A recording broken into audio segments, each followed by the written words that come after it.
প্রথমে বলেছে যে আমরা অনেকগুলি প্রশ্ন করব, জবাব দিবেন, তারপরে আপনি বক্তব্য রাখবেন। তো প্রশ্ন করলো ফ্রি স্টাইল, যে প্রশ্ন করলো জবাব দিতে থাকলাম। এক আরব প্রশ্ন করলেন যে আপনি পৃথিবীর বহু দেশ ঘুরলেন বলে শুনলাম, পৃথিবীতে ইসলামের পূর্ণাঙ্গ রূপ এখন আর কোথাও নাই। কোথাও আছে আধা, কোথাও আছে 12 আনা, কোথাও আছে 10 আনা, কোথাও আছে 4 আনা, কোন জায়গায় মোটেও নাই। ইসলামের পূর্ণাঙ্গ ইসলাম, কোরআনের পূর্ণাঙ্গ আইন পৃথিবীতে কোথায় সর্বপ্রথম কায়েম হবে বলে আপনি মনে করেন? আমি তার জবাবে কি বলেছি জানেন? আমি জবাব দিলাম, হাজার হাজার লোক সেই হলের মধ্যে ছিলেন। আমি জবাবে বললাম, গোটা পৃথিবী ঘুরে, এই পৃথিবীর বহু দেশ ঘুরে আমার যে রিডিং এবং অবজারভেশন, তাতে আমার মন বলে পৃথিবীতে আপনি ঠিকই বলেছেন, পৃথিবীতে কোথাও পূর্ণাঙ্গ ইসলাম নাই। 14 আনা, 12 আনা, 8 আনা এরকম আছে, পূর্ণাঙ্গ নাই। পূর্ণাঙ্গ ইসলাম পৃথিবীতে হবে ইনশাআল্লাহ। তবে যেখান থেকে শুরু হবে বলে আমার বিশ্বাস, সেটা আমার প্রিয় জন্মভূমি 56,000 বর্গ মাইলের দেশ, আমার প্রিয় জন্মভূমি বাংলাদেশে সর্বপ্রথম কোরআনের রাজ কায়েম হবে ইনশাআল্লাহ।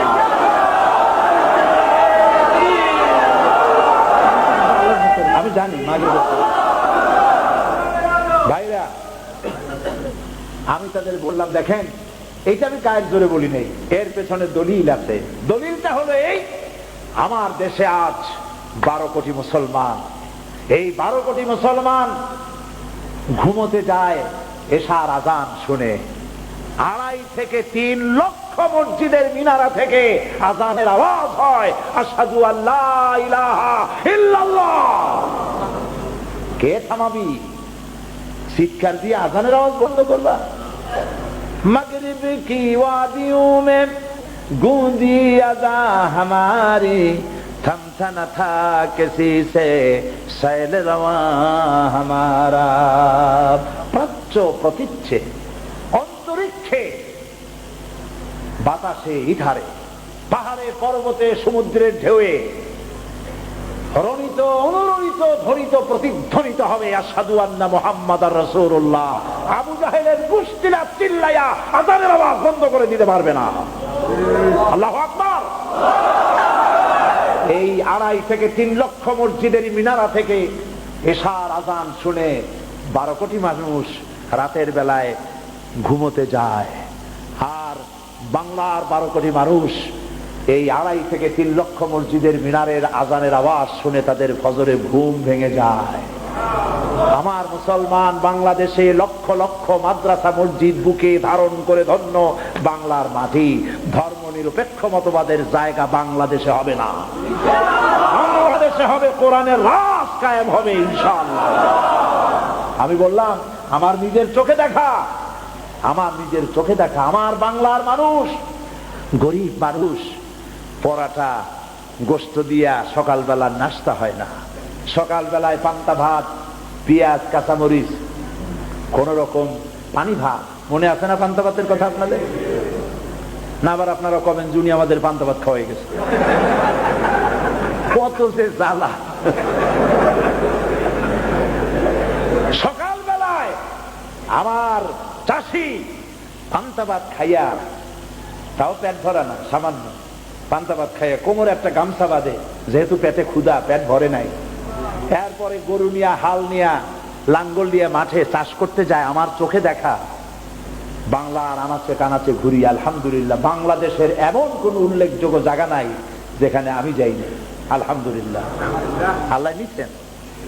আমার চোখে দেখা, আমার চাষি চাষ করে করে, হাতে ঘড়ি নাই, আকাশের দিকে তাকায় দেখে জোহরে রক্ত হয়ে গেছে। গরুগুলা দাঁড় করায় রাখিয়া কাদা পানি দিয়ে কোন রকম উজু করিয়া, কোমরের গামছাটা খুলে মাথায় বান্ধিয়া, আইলের উপরে দাঁড়াইয়া ক্ষুধার্ত চাষি আল্লাহর সিজদা দেয়। এই আমার বাংলাদেশ। চাষি, শ্রমিক, কৃষক, মেহনতি মানুষ, বাংলার এই অভুক্ত মানুষগুলি আল্লাহর সিজদা দেয়, নামাজ পড়ে। আমার বাংলাদেশেই ইসলামের জন্য এ পর্যন্ত 111 জন ইসলামী ছাত্র শিবিরের নেতা কর্মী শাহাদাতের নজরানা আল্লাহর দরবারে পেশ করে দিয়েছে।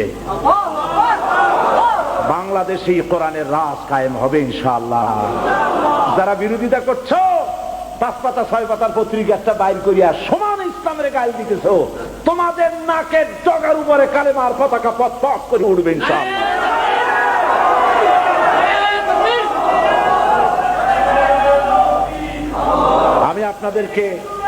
আমি আপনাদেরকে বলবো, বাংলাদেশকে ভালোবাসুন, বাংলাদেশকে ভালোবাসুন, বাংলাদেশকে ভালোবাসুন, এবং এই দেশে যতদিন থাকবেন আল্লাহ আপনাদেরকে রাখুন, ইমানের সাথে রাখুন। বলি আমিন। হিন্দু সংস্কৃতিতে ডুবে যাবেন না, মুসলমান পরিচয় বেঁচে থাকুন, বাংলাদেশকে ভালোবাসুন। জীবন এবং মওতের ফয়সালা আল্লাহর হাতে, কারো কোনো ব্যক্তির হাতে মৃত্যুর ফয়সালা নাই। যদি আমার মৃত্যু থাকে কারো গুলিতে, আমি শহীদ হব, সারা পৃথিবী পাহারা দিয়া সেই গুলি থেকে আমাকে বাঁচাতে পারবে না। আর যদি আমার জন্য কোনো গুলি আল্লাহর পক্ষ থেকে বরাদ্দ না থাকে, সারা পৃথিবী বৃষ্টির মতো আমার প্রতি আমাকে লক্ষ্য করে গুলি ছুড়লে আমার একটা পশমও হেলাতে পারবে না। এটা আমার ঈমান।